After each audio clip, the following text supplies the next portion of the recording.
When I first saw the job listing, I thought it had to be a mistake. $100 an hour for a security position? It sounded like the kind of absurd typo you'd find in one of those spammy work-from-home scams. But desperation can make you overlook a lot, and I was desperate. Weeks of job applications and rejections had left me numb to my own skepticism. I applied anyway, figuring the worst they could do was ghost me like all the others. To my surprise, I received a call the very next day from a man named Dean, who introduced himself as the hiring manager. The first thing I noticed about Dean was the noise in the background of the call clang after clang, like metal on metal. It gave me the impression he was standing in the middle of a construction site or maybe a scrapyard. His voice, however, was warm and eager, almost excessively so. "Is this Jordan?" he asked, though it felt like he already knew the answer. "Yeah, this is Jordan," I replied hesitantly. "Great. This is Dean calling about the security job you applied for. I wanted to see if you're still interested and maybe set up a quick interview." I glanced at the clock. It was a little after noon, and the day stretched ahead of me, empty as usual. Sure. When and where?" Dean seemed relieved. He rattled off the address of a nearby coffee shop, adding that 3 o'clock would work best for him. He thanked me profusely before hanging up, leaving me staring at my phone in mild confusion. His enthusiasm felt mismatched to the situation, but maybe he was just grateful to have someone respond to the ad. Either way, I wasn't about to question my luck, not yet. When I arrived at the coffee shop later that afternoon, Dean was already waiting. He stood out immediately, tall and wiry, with hair so blonde it was nearly white. He wore a navy blue suit that was just slightly too small, the sleeves cutting off well above his wrists and his pant legs barely brushing his ankles. Despite the ill fit, he carried himself with a strange, almost manic confidence, his bright yellow tie flashing like a warning sign in the sunlight. We exchanged pleasantries, and he wasted no time diving into the details of the job, or at least what little he was willing to share. "It's pretty straightforward," he said, clasping his hands together. "You'd be guarding a building, 5 nights a week, from 9 at night to midnight. Nothing too crazy." Something about his tone made the hairs on my neck stand on end. I asked what kind of building it was, and he hesitated just a fraction too long before answering. "It's an old restaurant," he said finally. "Cheeky's, if you've heard of it." I hadn't. Dean seemed eager to brush past my questions, emphasizing instead the generous pay and the limited hours. His answers were vague, almost deliberately so, but I didn't push. At $100 an hour, I wasn't about to turn him down. "Great," he said, beaming as he shook my hand. "I'll send you the address and schedule tomorrow. Oh, and there's no training. Brandon will fill you in on your first shift." Brandon, as I would later learn, was one of the other guards. And while I didn't know it yet, he would also be the one to deliver the cryptic set of rules that turned this already strange job into something far darker. The following week, I drove out to the address Dean had emailed me. It was farther from the city than I expected, tucked away in a semi-rural area that felt isolated even in daylight. The restaurant itself was surrounded by a chain-link fence plastered with no trespassing signs. The building had clearly seen better days. Its faded sign, featuring a cartoonish yellow dog, hung lopsided above the boarded-up windows. The air smelled faintly of mildew and something metallic, and the dirt parking lot was empty, save for 2 other cars. I parked next to them and walked toward a small trailer stationed behind the restaurant. As I approached, a breeze rattled the fence, and I paused, scanning the tree line for movement. There was nothing, just the eerie stillness of the property. The door to the trailer opened, and a man with long hair and a tattoo on his neck stepped out. "You Jordan?" he asked, his voice flat. "Yeah," I said, stepping closer. "Brandon," he introduced himself. He handed me a flashlight and motioned for me to follow. "Come on, I'll show you around." Inside the trailer, another man sat in front of a bank of security monitors, his back to us. The screens displayed various angles of the restaurant, but there was little to see apart from shadows and peeling paint. A 4th screen in the corner was labeled "Out of Order" with a bright orange sticky note. "That's Mark," Brandon said, gesturing toward the man at the monitors. Mark gave a small nod without turning around. The tour was brief and unsettling. Brandon led me around the fenced perimeter, rattling off a series of rules that seemed more suited to a horror movie than a security job. Rule 1, he began. No bright colors, only dark clothing. Got it? I nodded, though I couldn't imagine why it mattered. Rule 2, we do perimeter checks every hour, no excuses. Last one's at midnight before we leave. Again I nodded, though the rigid structure of the job felt increasingly odd. And Rule 3, Brandon said, lowering his voice. This one's the most important. Under no circumstances do you go inside the building. Got it? I glanced at the boarded-up windows and faded exit signs. What's in there? Brandon smirked, but it didn't reach his eyes. Nothing you want to meet. I laughed nervously, expecting him to clarify, but he didn't. We finished the circuit in silence, and by the time we returned to the trailer, my unease had solidified into something colder and sharper. Whatever this job was, it wasn't normal. But the pay was too good to walk away from. The first night was uneventful, at least at first. I spent the first hour sitting in the cramped trailer with Mark and Brandon, watching the security monitors flicker between views of the desolate property. Mark was a man of few words, his attention glued to the screens as he flipped a pen between his fingers. Brandon, on the other hand, was restless, pacing the small space like a caged animal. I got the sense that he wasn't the type to sit still for long. At 9 o'clock, Brandon grabbed a flashlight and went out for the first perimeter check. Watch the monitors, he said over his shoulder. If you see anything weird, radio me. Weird?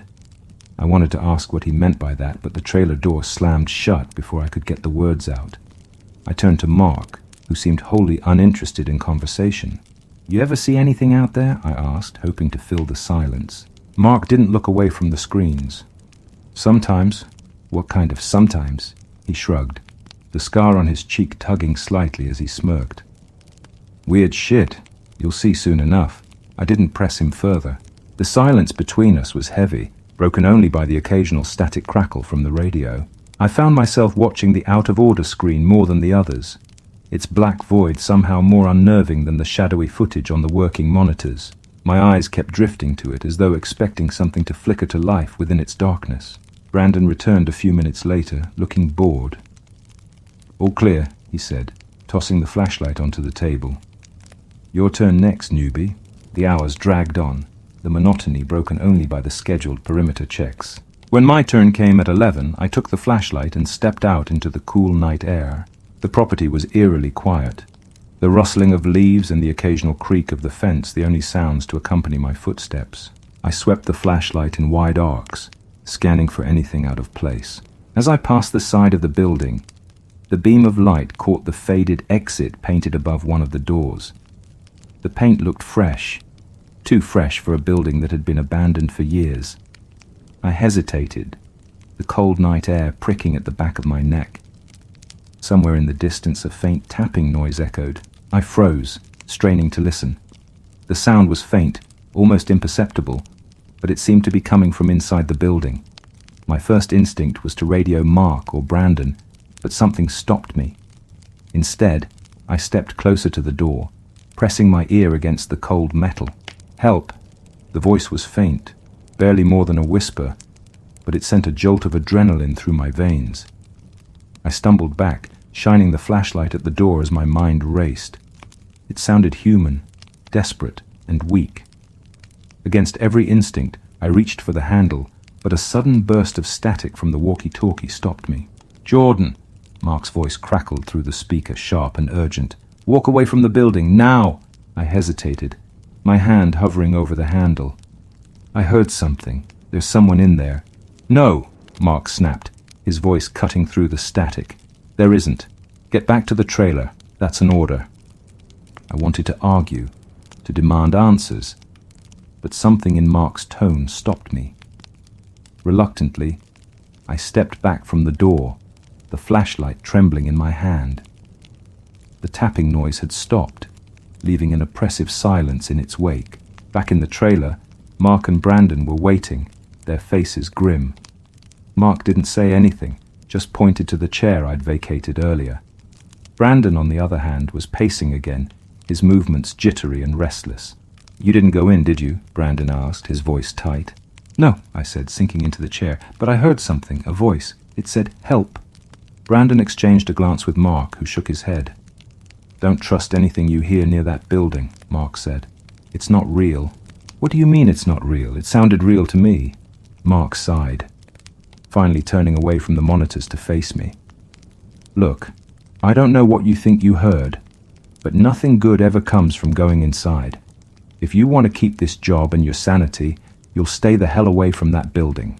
Brandon nodded, his usual smirk replaced by a tight-lipped grimace. "Rule number 3 exists for a reason, man. You break it, you're on your own."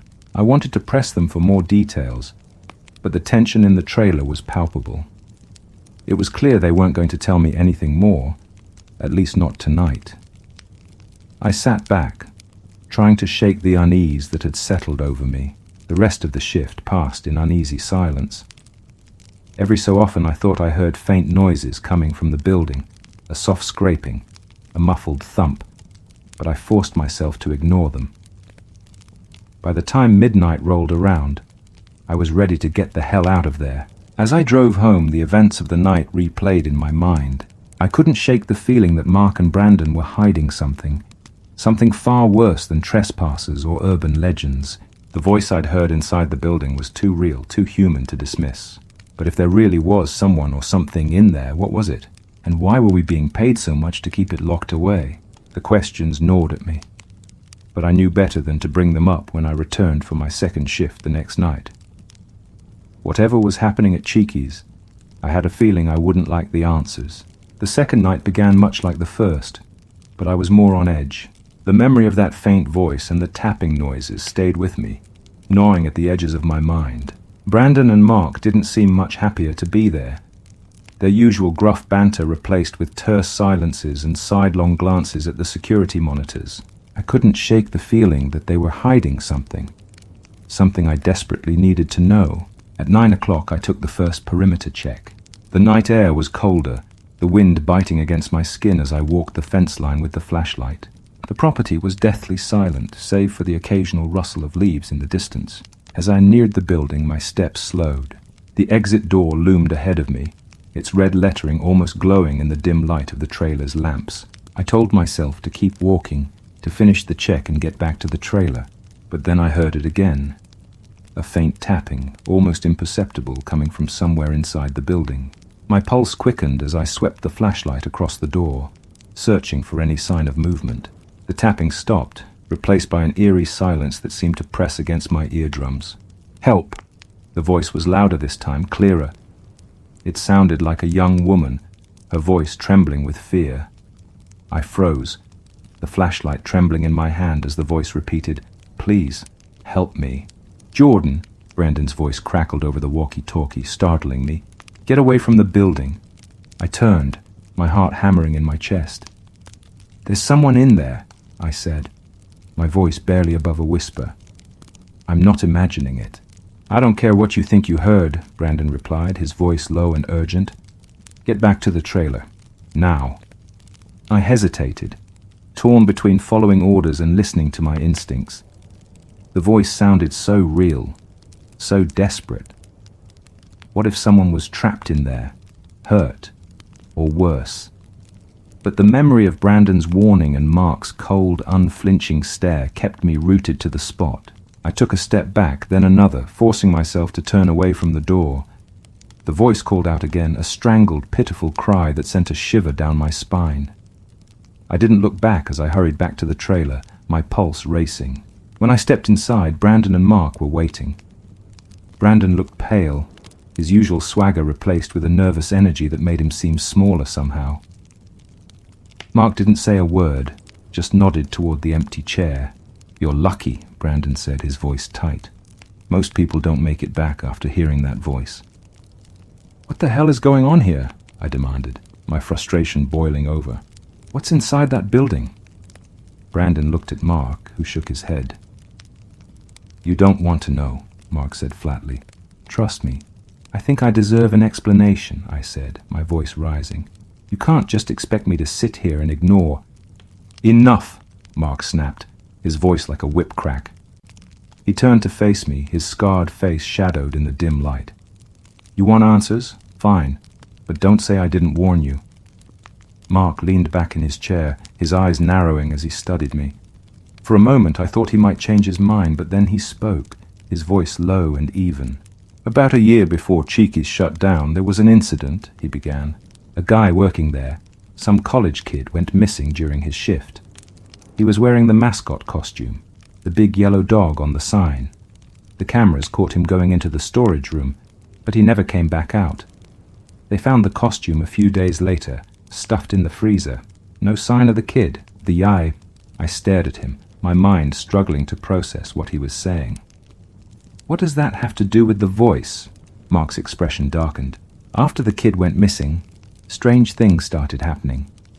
Employees heard voices, saw shadows moving where there shouldn't be any. A few of them quit on the spot, swearing the place was haunted. The owners tried to keep it quiet, but word got out. Customers started noticing things too, objects moving on their own, lights flickering for no reason. It got so bad they had to shut the place down." Brandon nodded, his face pale.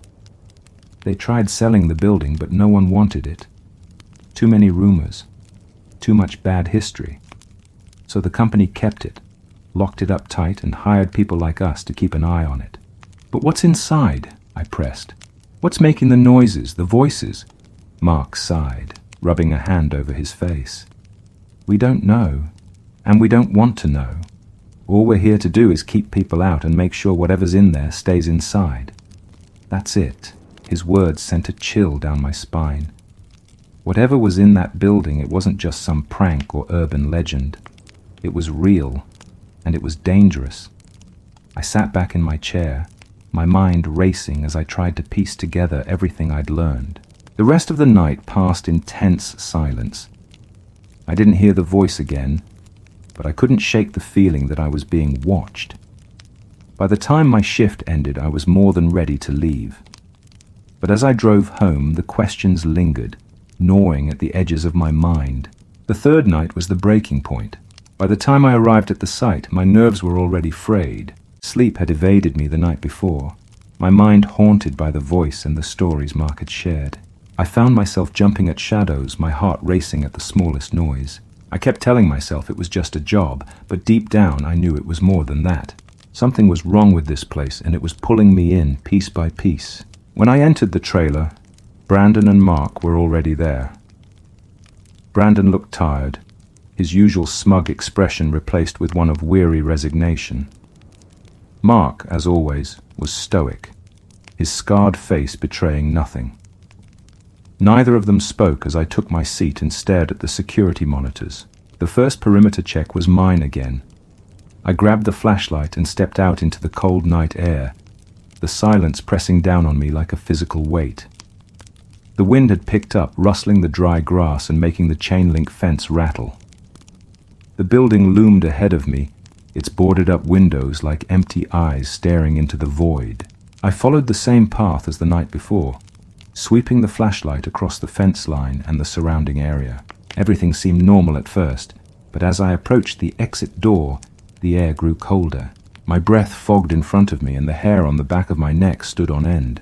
I stopped, listening, but there was nothing, only the sound of the wind and my own breathing.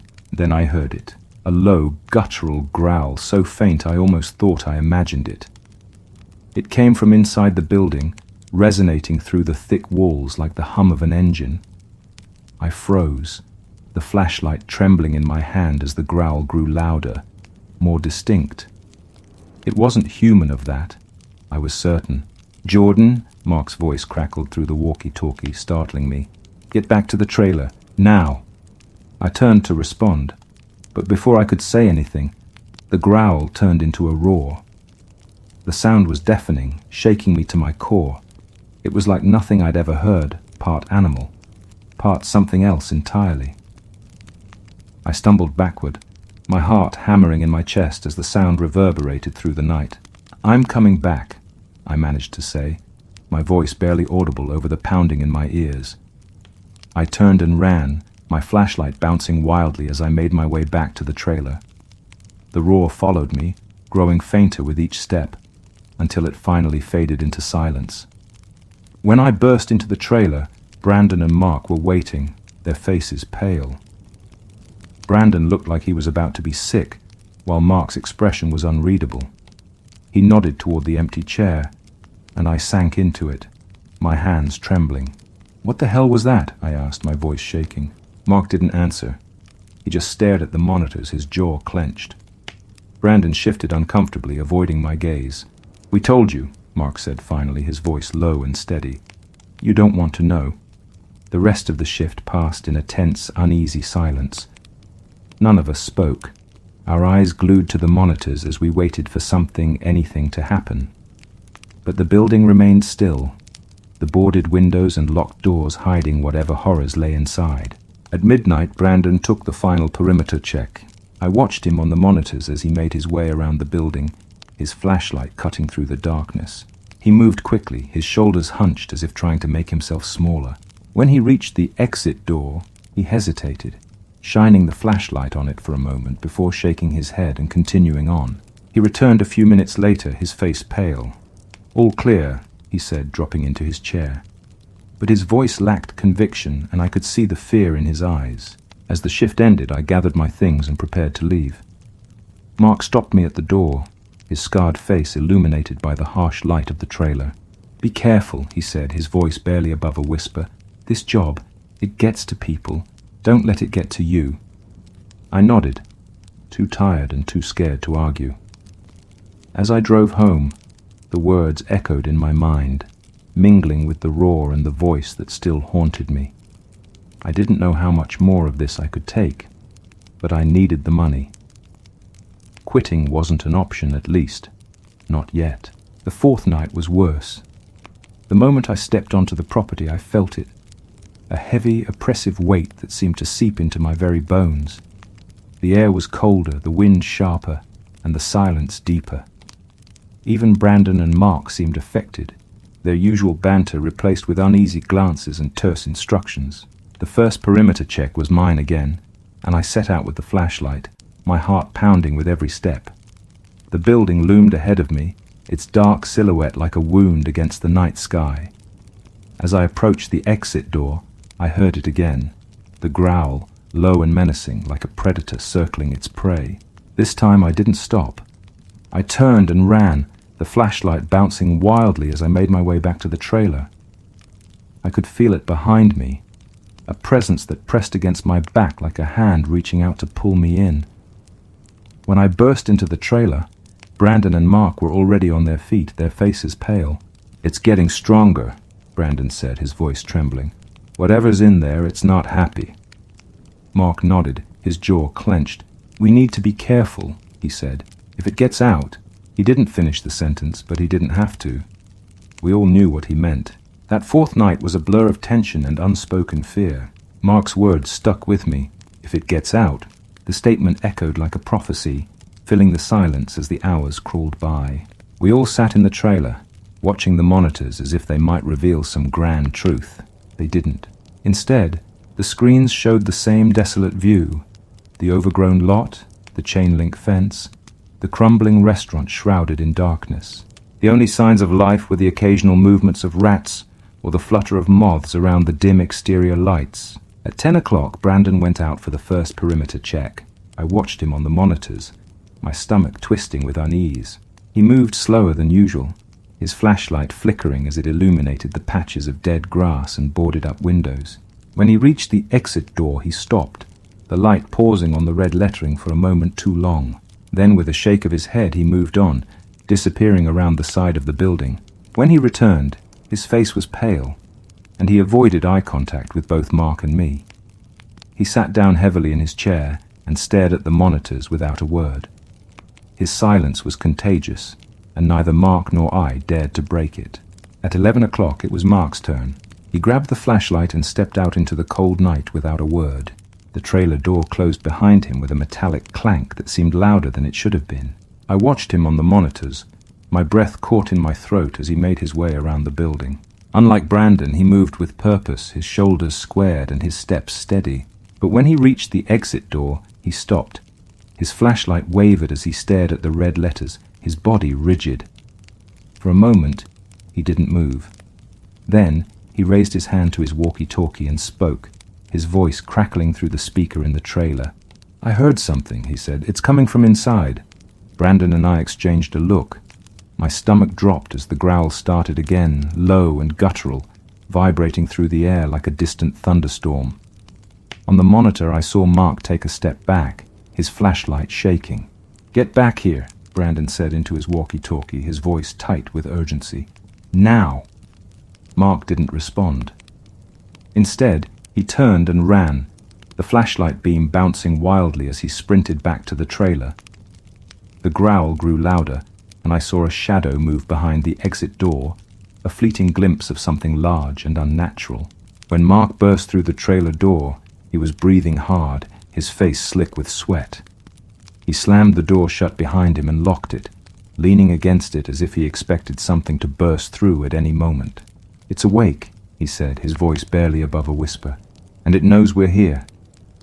We spent the next hour in a state of near paralysis, too scared to leave the trailer but too afraid to stay put.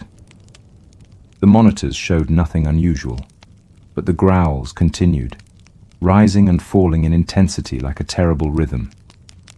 The air in the trailer grew heavy, the tension thick enough to choke on. At midnight, it was my turn for the perimeter check. I wanted to refuse. Every instinct in my body screamed at me to stay inside, to lock the door and throw away the key. But I couldn't. Mark and Brandon were both watching me, their faces pale but expectant. It was my turn, and I couldn't back out without breaking the unspoken code we'd all been following. I grabbed the flashlight with trembling hands and stepped outside. The cold hit me like a slap, and the silence was deafening. I moved slowly, my heart pounding as I approached the building. The growls had stopped, replaced by an eerie quiet that was somehow worse. When I reached the exit door, I stopped. The flashlight beam landed on the red letters, the paint shining wetly in the dim light. My breath fogged the air as I stared at the door, every muscle in my body screaming at me to turn back. Then I heard it, a voice, faint and quivering, coming from inside the building. "Help me." It was the same voice I'd heard before, weak and desperate. It sent a shiver down my spine, my mind racing as I tried to make sense of it.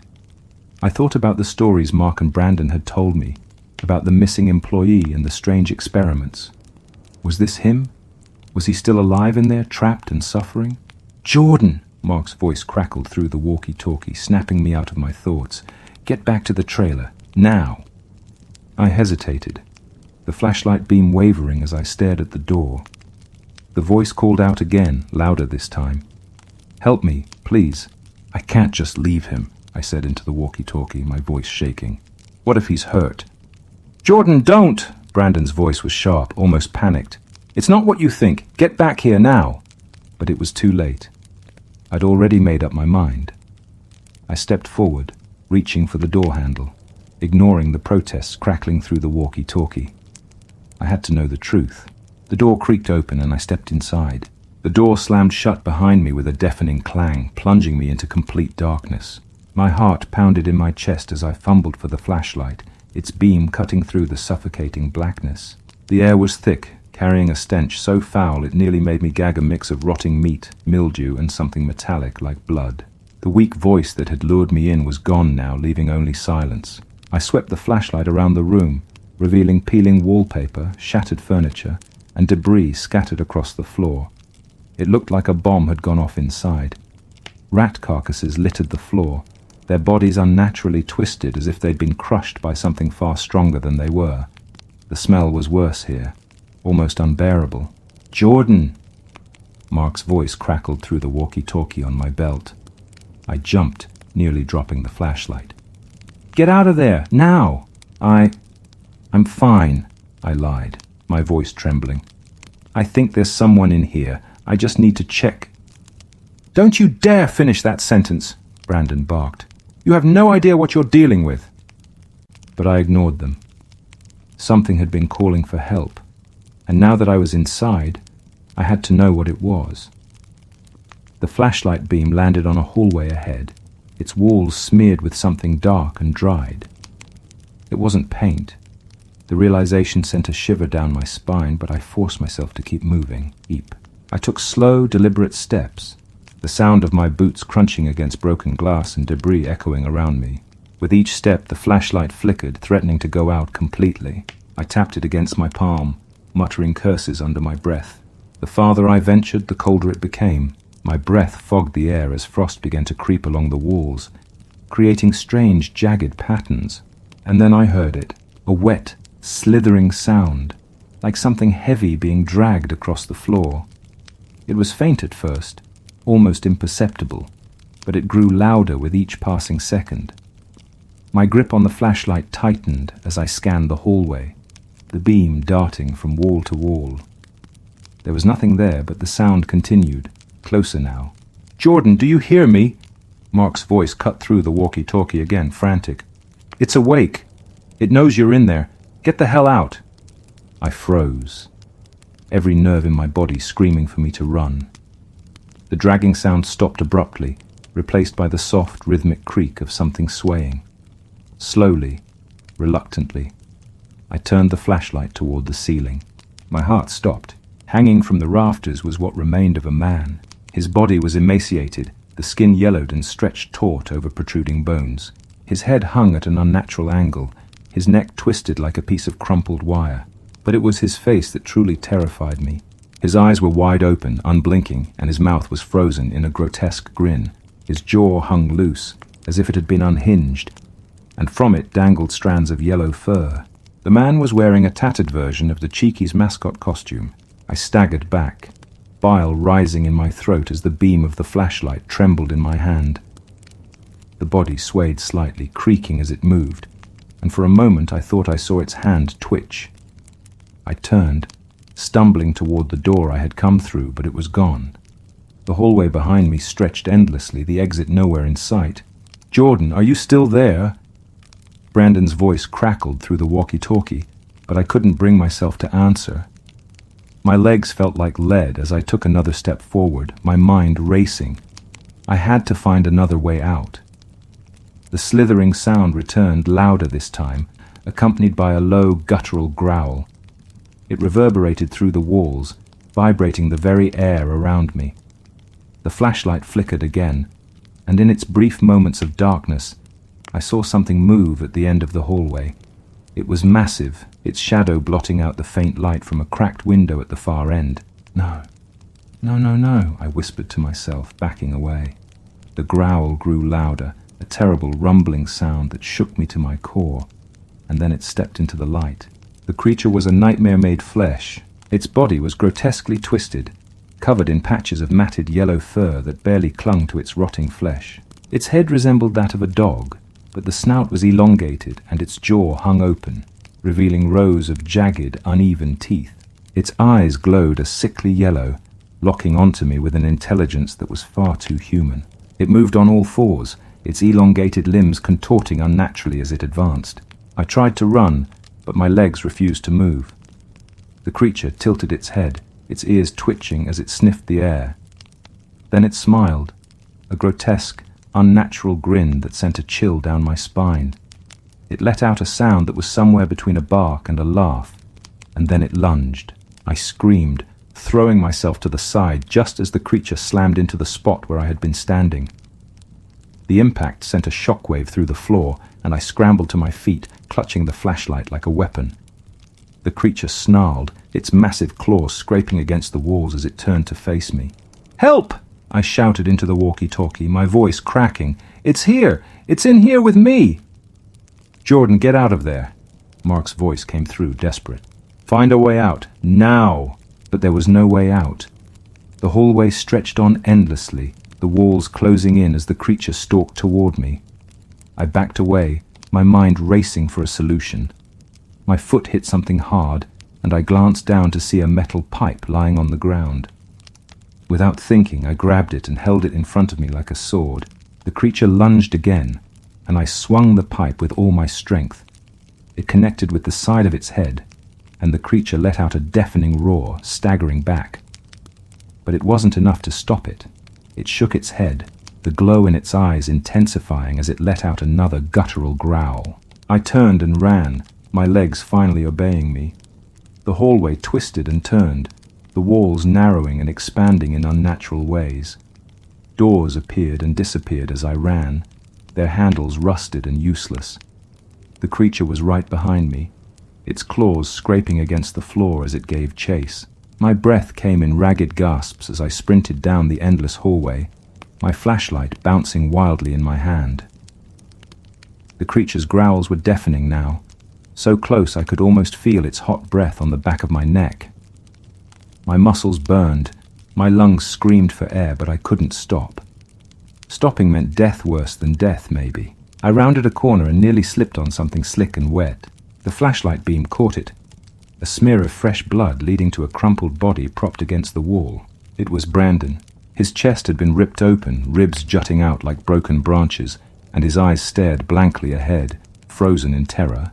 His walkie-talkie was still clutched in his lifeless hand, the device crackling faintly with static. "Brandon," I whispered, my voice trembling. But there was no time to grieve. The creature's claws scraped against the wall as it rounded the corner behind me, its glowing eyes locking onto mine. It let out another guttural snarl and charged. I turned and ran again, my heart pounding in my ears. The hallway seemed to stretch forever, warping and twisting as if the building itself was alive, conspiring to keep me trapped. Doors lined the walls, but every handle I tried was locked or rusted shut. The flashlight flickered, and I smacked it against my palm, praying it wouldn't go out. If I was plunged into darkness now, I wouldn't stand a chance. A loud crash echoed behind me, followed by a scream of metal being shredded. I glanced back to see the creature tearing through a steel door as if it were paper. Its strength was monstrous, its movements horrifyingly fluid despite its twisted, unnatural form. I pushed myself harder, my legs screaming in protest as I searched desperately for an escape. And then up ahead I saw it, a staircase descending into darkness. It was my only option. I threw myself toward it, stumbling as I reached the top step. The creature roared, its claws scraping against the floor as it closed in. I didn't think. I just flung myself down the stairs, tumbling painfully as the flashlight flew from my grasp and clattered against the wall. I hit the bottom with a grunt, my shoulders screaming in pain. The creature paused at the top of the stairs, snarling as it peered down at me. Its glowing eyes burned with malevolent intelligence, and for a moment I thought it was going to leap. Instead, it tilted its head almost as if it were amused. Then, it let out a sound, a chilling, guttural laugh that echoed through the stairwell. It turned and disappeared into the darkness above, its footsteps growing fainter until there was silence. I lay there for a moment, my chest heaving as I tried to process what had just happened. My entire body ached, and blood trickled down my forehead from a cut I hadn't even realized I'd sustained. The flashlight lay a few feet away, its beam casting erratic shadows on the damp concrete walls. I reached for it with trembling hands and pulled myself to my feet. The stairwell was cold and damp, the air thick with the smell of mildew.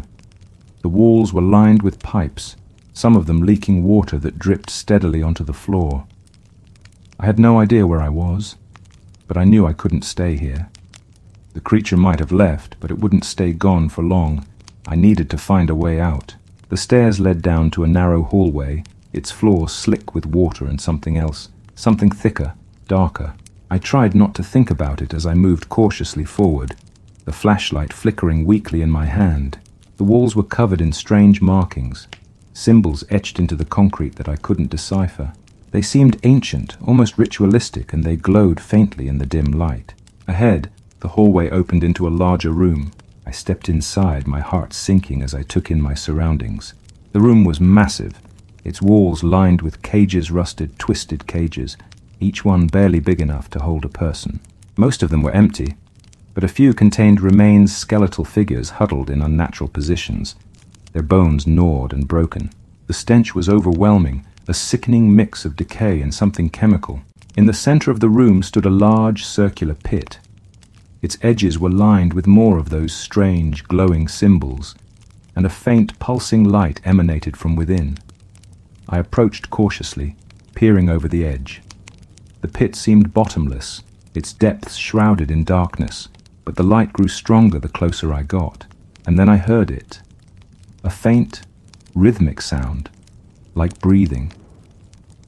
It came from the pit, deep and guttural, resonating through the room. My skin crawled as I realized it wasn't just breathing, it was laughter. Low, rumbling laughter that grew louder with each passing second. "Jonah," a voice whispered, soft and mocking. I froze, my blood turning to ice.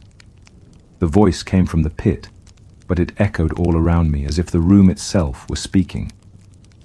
The laughter grew louder, more distorted, until it became a cacophony of sound, overwhelming my senses. I stumbled back, clutching my ears as the flashlight slipped from my grasp. "Jonah, join us," the voice called again, and I felt something cold and wet wrap around my ankle. I looked down, horror gripping me as I saw a long, clawed hand emerging from the pit. It was covered in matted fur, its fingers unnaturally long and tipped with razor-sharp claws. The hand tightened its grip, pulling me toward the edge. "No!" I screamed, kicking wildly as I tried to break free. The claws dug into my skin, sending searing pain up my leg. I grabbed the flashlight, swinging it with all my strength. The beam struck the hand, and it recoiled with a deafening screech, retreating back into the pit. I didn't wait to see what would happen next. I turned and ran, my heart pounding as I stumbled back into the hallway. The laughter followed me, growing fainter as I put more distance between myself and the pit. My only thought was escape, getting out of this nightmare before it consumed me completely. I sprinted through the hallway, the oppressive darkness closing in around me. My mind raced, replaying the grotesque images and horrifying sounds that had unfolded in that cursed room. My leg throbbed with every step, the claw marks burning like fire, but I couldn't stop. Not when I knew that pit and whatever was inside it were just the beginning of this nightmare. The corridor twisted and turned in ways that defied logic, the walls narrowing and expanding unpredictably. Every so often I'd hear whispers, low, guttural murmurs that seemed to seep from the walls themselves. My name repeated over and over as though the building was alive and mocking my desperation. "Jonah, turn back." I stumbled into a larger space, a room with flickering fluorescent lights that buzzed like angry hornets. It was a kitchen, or what used to be one. Rusted ovens and broken refrigerators lined the walls, and a long, grimy counter stretched across the middle of the room. The air was thick with the stench of rotting food and something far worse, something metallic and acrid that made my stomach churn. In the center of the room lay a body, sprawled across the filthy tiles. It was Mark. His lifeless eyes stared up at the ceiling, and his mouth hung open in a frozen scream. His gun was still clutched in his hand, though it had done him no good. His chest had been torn apart, ribs exposed and flesh shredded. The sight of him sent a wave of nausea rolling through me, but I couldn't look away. Suddenly a sound behind me, a low growl, deep and guttural. I whipped around, the flashlight shaking in my hand, and saw it. The creature.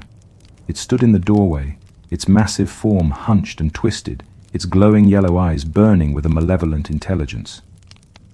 Blood dripped from its claws, pooling on the floor beneath it. It didn't charge this time.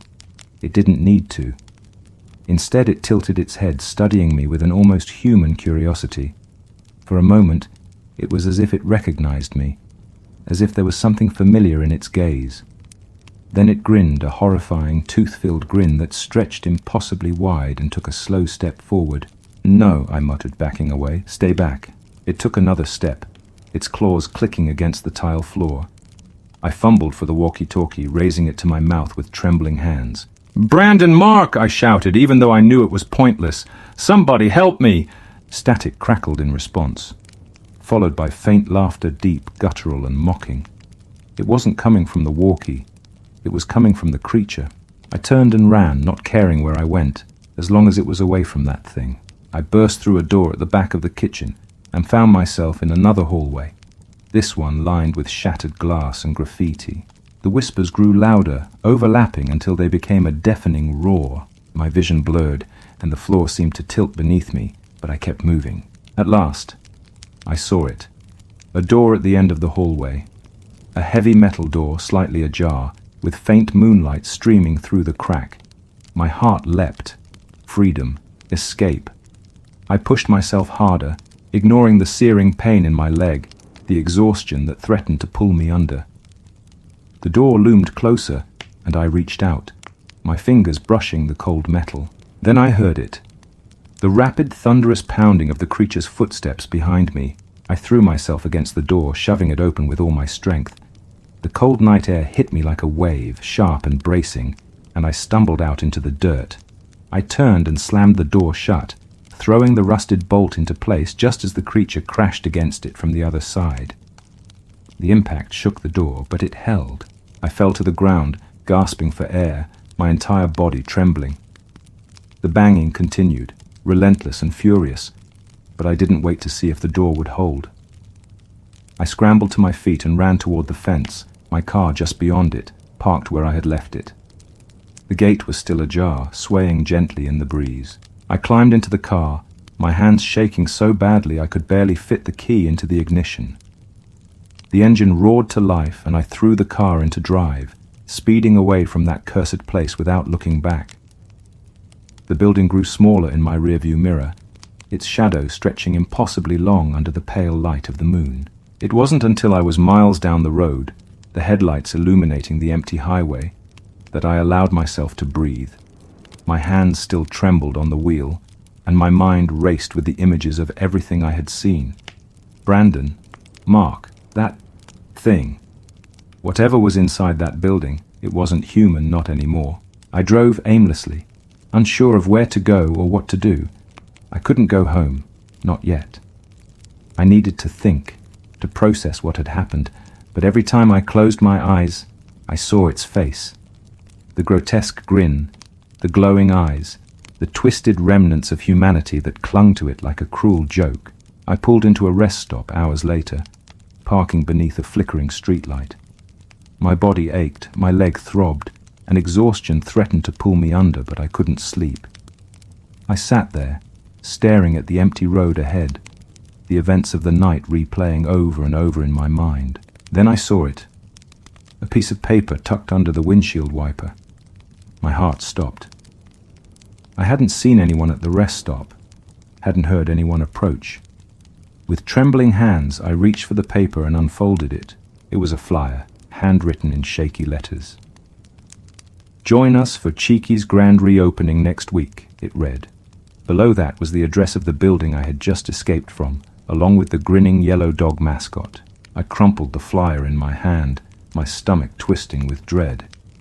Whatever Cheeky's was, whatever they were hiding, it wasn't over, and I had a sinking feeling it never would be. The highway stretched on forever, its endless expanse illuminated by the dull glow of my headlights. I had driven aimlessly for hours, the events of the night replaying in my mind like a grotesque film on an infinite loop.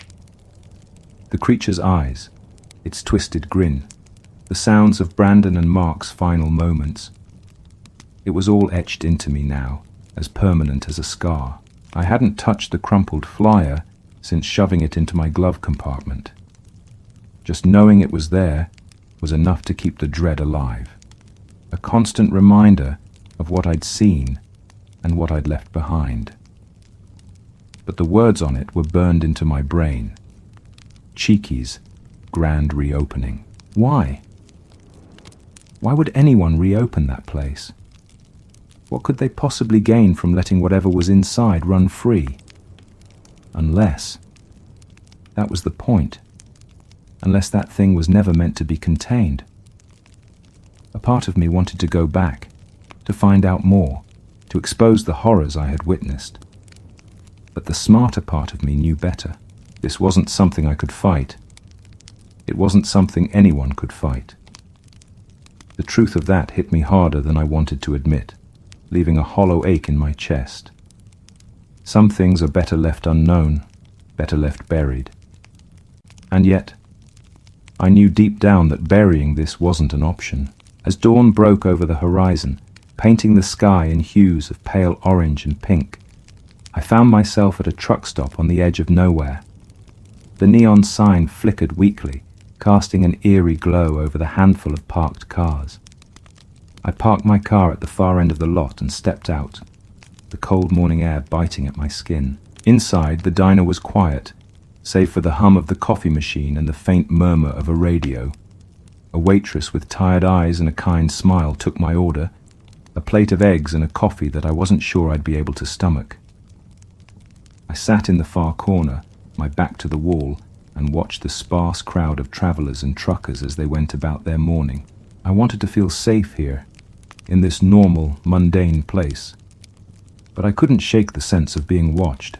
The events of the night had altered something in me, a part of my brain that refused to let me feel secure again.